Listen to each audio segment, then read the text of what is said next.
Dingdong Dantes nagsalita na tungkol sa pagka-ospital ni Marian Rivera. Ngayon nang nahaharap sa pagsubok ang pagsasama ng mag-asawang Dingdong Dantes at Marian Rivera ay maraming netizens lalo na ang fans ng mga ito ang labis na nangangamba na baka tuluyan ng maghiwalay ang mga ito.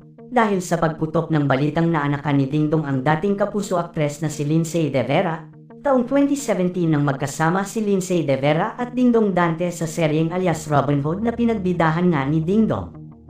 Ayon sa source sa taon ding ito nagkaroon ng lihim na relasyon si Lindsay at Dingdong.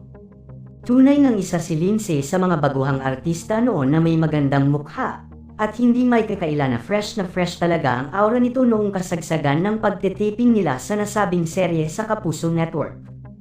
Kaya naman hindi nakataka-taka na kahit ang isang Dingdong Dantes na kilalang loyal sa asawa nito ay hindi mahuhulog ang loob sa kagaya ni Lindsay. Ayon pa nga sa aming source, tumagal ng halos ilang taon ang lihim na relasyon ni Dingdong at Lindsay noon. Ngunit taong 2021 nga ay pumutok na nga ang balita na nabuntis ni Dingdong si Lindsay De Vera. Kaya naman agad na nag-quit ang aktres sa showbiz noon at nagtungo sa ibang bansa upang doon umano manganak.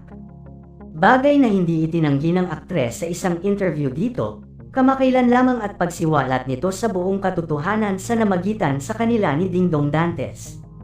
Samantala dahil nga sa sunod-sunod na paglabas ng isyu patungkol kay Dingdong at Lindsay, lubha umanong naapektuhan ngayon si Marian Rivera sa mga nangyayari sa kanilang pamilya.